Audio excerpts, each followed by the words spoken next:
Hey everyone, welcome back. It's Lucid, and we're on the live turn. There's a chance while we're recording this, Boger's logs in and finishes their turn. In which case, yeah, we'll get a new turn. We'll do a 2. But if that doesn't happen, there's going to be a 1-turn wonder. And I always ramble on much longer when it's my current turn. And so we'll see if that happens. We got a black steel full plate from Arco. I also traded them, I think, a nature gem for an astral gem, so I didn't have to alchemize to teleport.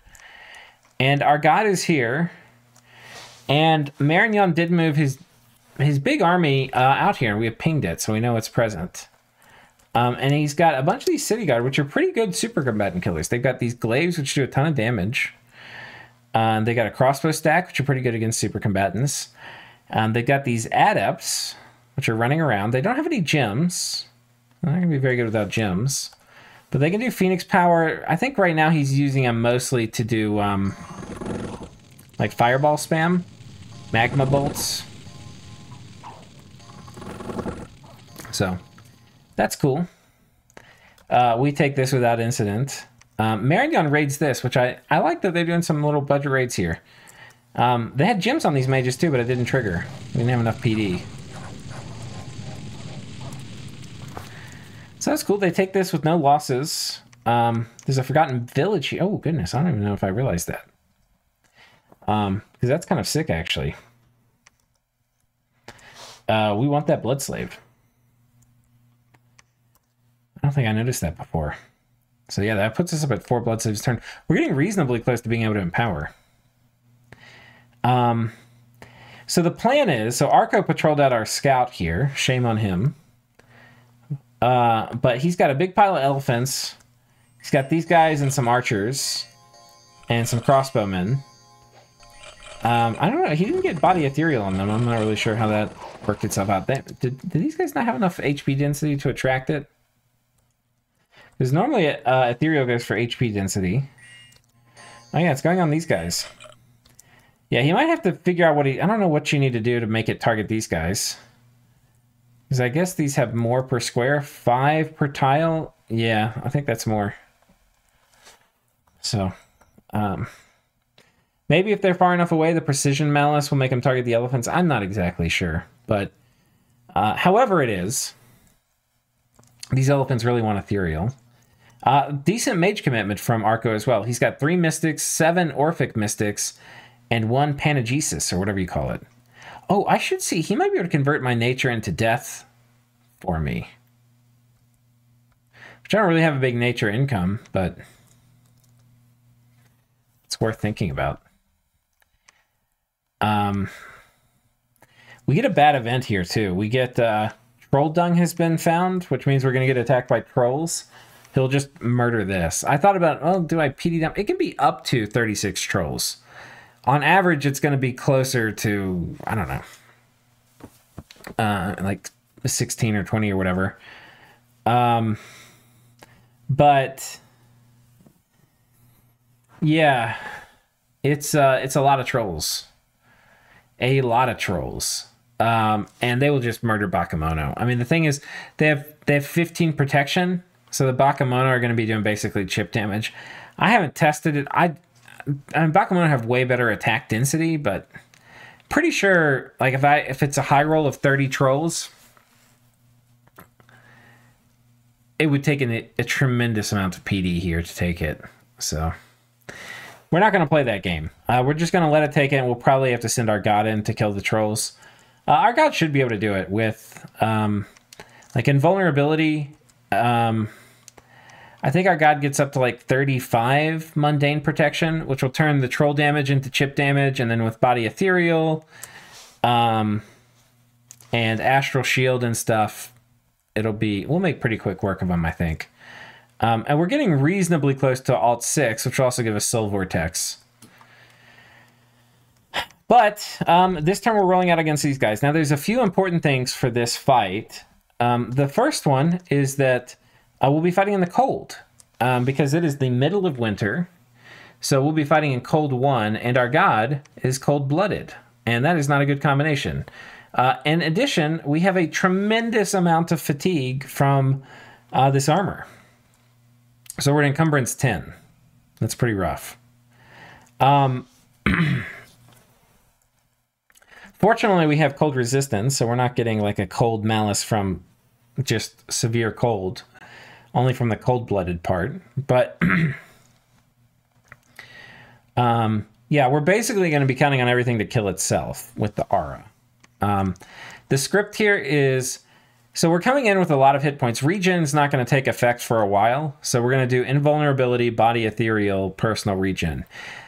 The failure modes where we lose, or if they have imps, which is not a strange thing for them to have, right? But if they were to have imps, which they could get just by blood hunting, there's no way, even if they didn't plan ahead and do it on scouts, they could have imps, right? So if they have imps, the imps will jump on me between these two spells. So I may not get personal regen off. And the problem with that is we'll be immune to the imps with these two spells, basically, right? We'll kill the imps. But I do need personal regen probably to kill the rest of the army.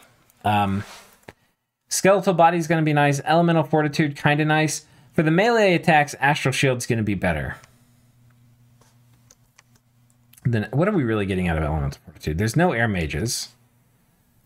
I think fire 10 is good enough.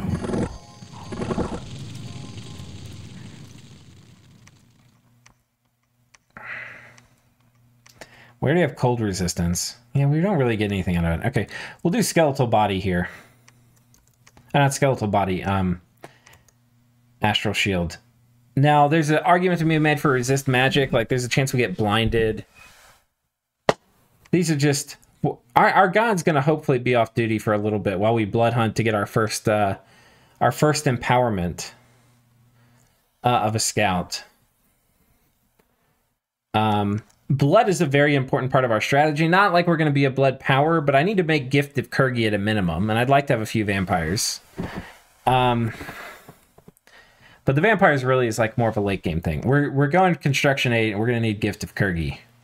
That is a core part of this strategy.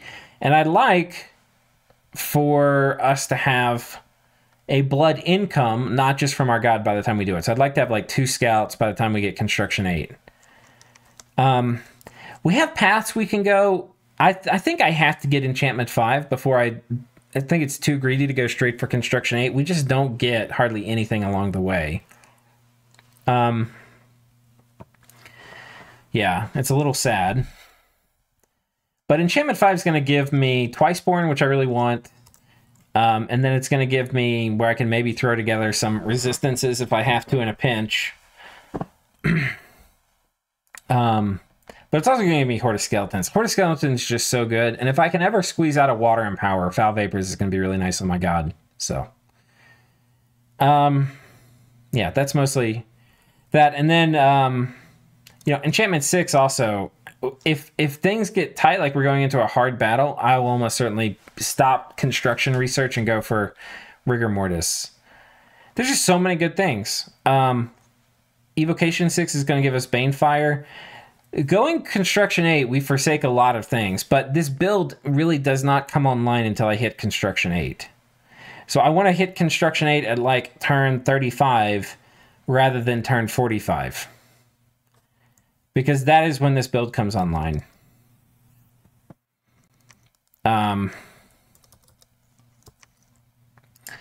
So that's that.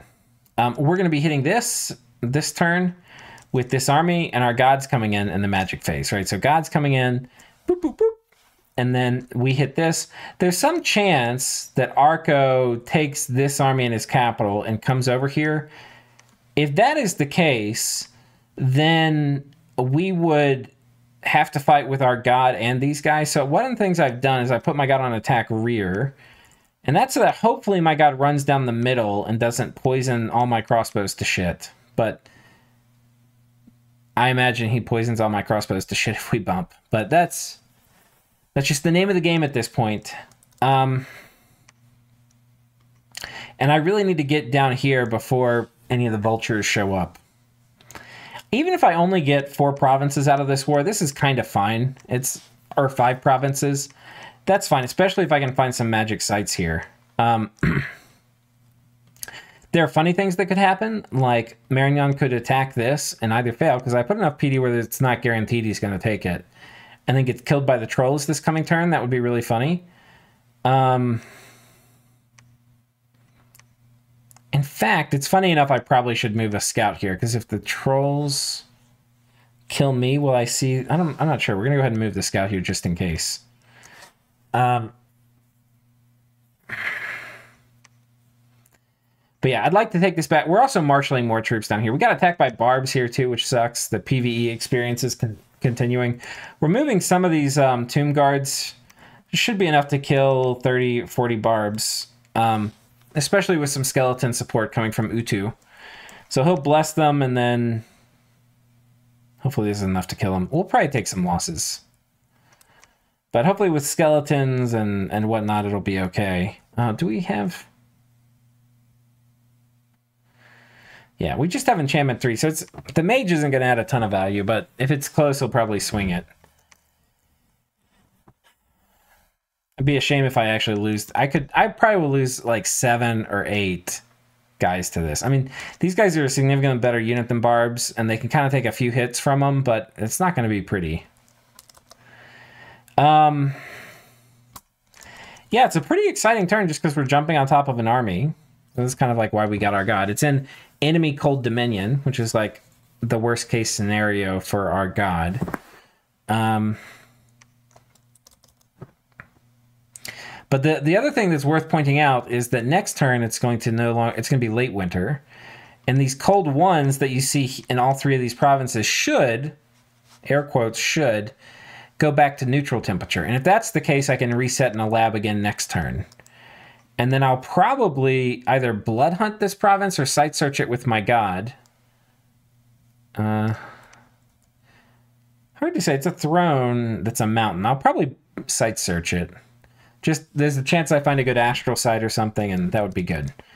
Yeah. And then after that, we'll probably start blood hunting. It probably isn't worth moving my god out of this to blood hunt it. So we'll probably start blood hunting here, and I don't know. Wait, oh no, we should move her back to my cap. Well, I'll move her back to my cap once the war is over. We'll probably blood hunt here until the war is over. Then I'll probably teleport to my cap. And blood hunt here so we can get rid of her never healing wound slowly. It's going to take forever, but it'll be good to get rid of never healing wound. Because that is giving us a bit of a ding on hit points. So I think that's it. Yeah. Wish Us Luck is the 2v1 partner in an early war. But I think Marignon's boned. I think they lost too many fights with Arco, and they're going to lose this anyway, so this was kind of our plan. See which of our neighbors loses a war in Vulture, and we've kind of executed it. And it's a rather weak opening for a Hellbless. Like, as a Hellbless, ideally, you want to go over and just kill somebody. But that ain't what we got. Oh, the other thing just to mention, we've got some guys, I didn't show you, there was an assassin event that killed one of my Holy Twos, and it left this army stranded. Well, we've now got these guys picked up by a commander, and we've got this Mound King coming down with a pile more serpents. And he's just going to run logistics and try to get those serpents met up with this guy. And we'll see exactly how long that takes or how that works. But we've also got another army coming here, which has more Tomb Guard and some of these serpents. I feel like everybody in both of these things is going to be too late to the fight, because we only have a palisade to siege through. But we'll see. Maybe we need them. Maybe we get stack wiped, so might as well start bringing them down. But yeah, I think that's it so far. Oh, the other thing was Falegra sent me a screenshot of a Veti army he stack wiped, and there were like 80 Rim Veti in it, and the Rim Veti didn't kill anything. My only assumption here is that he killed it with his god, which would be badass. He's got a bull, I believe. Unfortunately for him, it looks like Utgard's about to attack him. That's what this looks like to me. That's my read, but maybe not. We'll see next turn. And anyway, we wish everybody a happy rest of their day. And I know this wasn't a terribly long episode. Did we cover research? We did. So we'll see you next time. Take care.